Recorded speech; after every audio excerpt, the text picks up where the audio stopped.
Good afternoon to you. This is Talk, the home of common sense, and me, Julia Hartley-Brewer. Claire Postler's still here. We've shuffled her along so we can squeeze in Greg Swenson. He's chairman of Republicans Overseas UK. Good afternoon to you.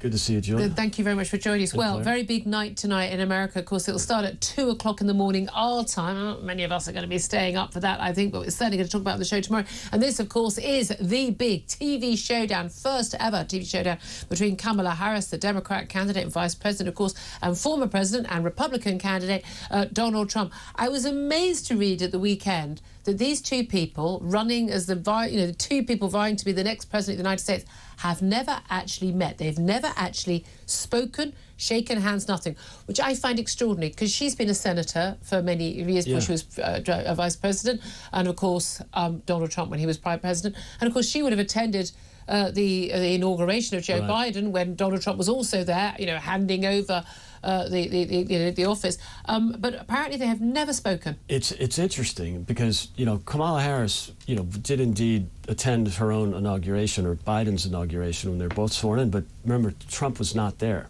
I thought he did, but he certainly greeted Joe Biden. He didn't attend the actual ceremony. There must have been some transition moment where you'd expect them to bump into each other. But, it was a very unique situation in 2020 and 2021. And also remember... This is all post-January the 6th riots. That's right. Well. So that didn't make it any better. But Kamala Harris was on the extreme left wing of her party and the Senate. She was? When she was a senator, she was, in several surveys, considered the second most progressive or liberal or leftist senator after Bernie Sanders. So, she wasn't the Joe Biden kind of moderate type that would socialize with other senators across the aisle. She was part of that extreme left. The AOC sort of band, exactly. Really. So it doesn't surprise me that much. Okay, but it was absolutely fascinating. Anyway, they're going to have this big showdown. By all accounts, Kamala Harris says, they just suddenly announced a whole load of policy positions. I know. It's been quite a few weeks now since she's been the candidate. You'd think she might have known what she'd want to do anyway. Everything has been about her family background, her work as a prosecutor in California. I'm yet to find anything she's actually done since being vice president under Joe Biden. But it's all just about her giggling and shaking hands, and that's pretty much. I'm younger than Joe Biden. I'm not Donald Trump. Seems to have been the entire policy platform so far.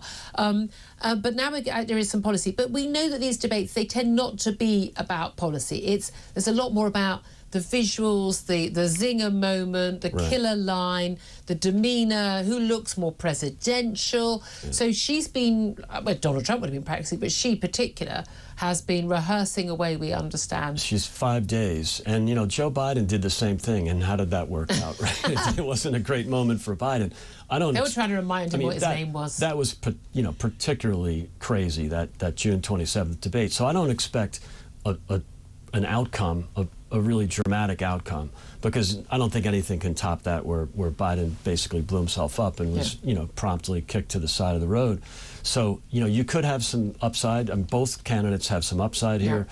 I think Trump, if he defines Kamala Harris as the radical that she is, talk about her record, talk about her policies, that would be useful. If it gets personal, I think it could be a disaster.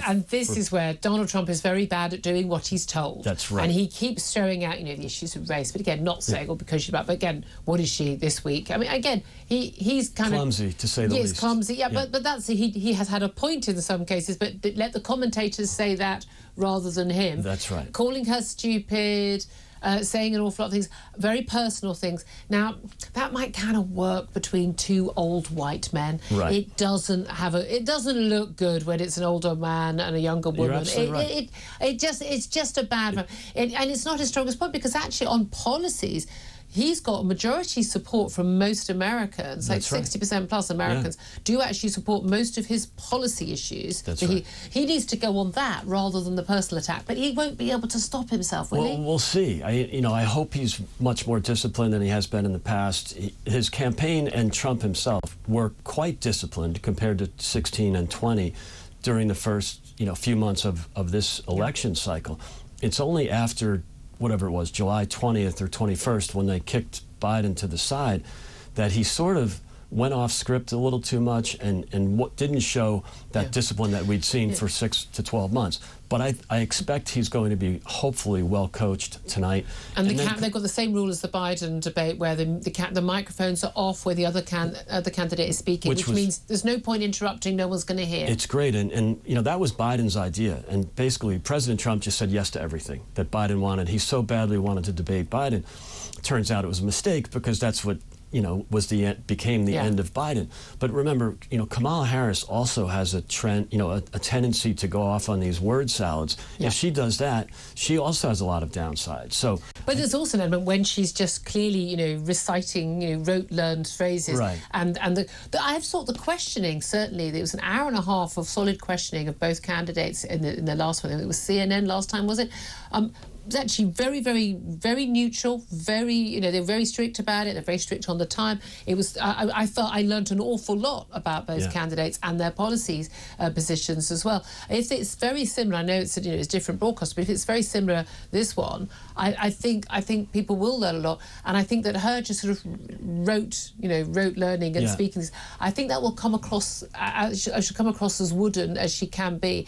There is a reason why she has not been put before the cameras. She's done one interview, and that was incredibly soft soap. And she had to have her vice presidential candidate with her by her side. Her comfort animal, it was really uncool. You know, that she couldn't do. I mean, she's running for president of the United States, and she needs needs her comfort animal, you know, to be with her and for that support, the support dog or whatever you want to call it. It's ridiculous, and it was a super softball interview. She didn't need the comfort dog in that one. I mean, she could have handled that because she was never pushed. Maybe even some of the first questions or the beginning of a question, she was well rehearsed and she'd answer it pretty well. But it was the secondary ones, which weren't asked very often, but there was very little pushback. But even when there was, she went into word salad. So, you know, she's got to be careful tonight not to go off on tangents about happiness and joy. And also the mad laugh. I mean, we've all got verbal tics and physical tics. Yeah, we think, oh, you know, I mean, anyone sane can't watch themselves back. But she's just bizarre. Yeah, she really is. And I mean, I'm not running for US president, so but she has so many, this sort of mad laughter, mad big grin. I don't know why they haven't trained her out of this. This is why she was polling before Biden was removed. She was polling at 37. Her negatives were 53. I mean, she was the least popular vice president ever. Having done nothing. And also with the Democrat Party.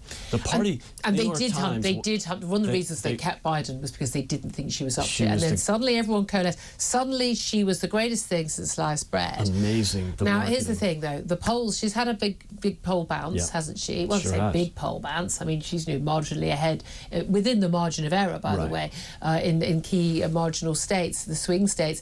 But the latest poll yesterday shows that actually that's all gone, and people are starting to go, you know, who is this woman? What does she actually stand for? Yeah, she kind of comes off as a fraud, and she has avoided policy. She's definitely avoided her record because it's so bad. So if Trump and the campaign can align her, you know, connect her to the policies that have been failures, notably the inflation, which she was the deciding vote on the inflationary spending bills, and no Republicans supported it. And then also she was the border czar. And the border... they say now that's all being completely... Of course. They tried to erase that, but they can't. American voters are not stupid, and they know what really happened. She was in charge of the border. That was her assignment, and it's been a complete and utter disaster. This is why inflation and the economy rank as the top issue for Americans. Number 2 is the border. Number 3, 4, 5, 6 are way down there. So if he sticks on those 2 issues where he's leading, you know, Trump is polling over Harris by 10 to 20 points on both the economy and on the border. So if he sticks to that, now granted, he was polling 30 over Biden on those things, but, you know, she's had the bounce. But it's amazing with all that media support, the activist media. It's been quite extraordinary. And the Trump derangement syndrome. And here as well, by the way. Yeah, absolutely. And so if you look at what the media has done in supporting her, re-imaging her, recrafting her, and yet she's only tied, you know, this is a good sign for Trump. That's quite interesting. And yet it's interesting, we were talking to a Labour Party representative a little bit earlier, and he was talking about, you know, they've just touched on this debate and touched on the election and saying basically, what do you like about Kamala Harris? You know, she, you know, get rid of Trump. the anti-Trump thing. Is that going to work so well? Because there was a big feeling about that in 2020. That's right, it worked. But if you look at the stats, actually, on whether polling, if there hadn't been COVID, realistically, Donald Trump would have won a second term. Yeah, and again, true. when you come back to policies, in terms of the so-called progressive woke ideology, which Kamala Harris is completely signed up to, all the madness, the Black Lives Matters, the trans stuff, ideology, the indoctrination of children, equity rather than equality of opportunity. Basically, everyone needs to stop reading their kids' nursery rhymes and reading their kids' story at bedtime because you're just creating inequality. We all have to be the worst parent ever, so everyone's equal. I mean, that's where that policy goes. The net zero. She is signed up to literally every mad policy going. She is fully enrolled in the progressive left I model. have very little time for Donald Trump. Right. I really don't think he's a good person. I think you might pick that up as he is. I think he's unfit for public office. I really think he is.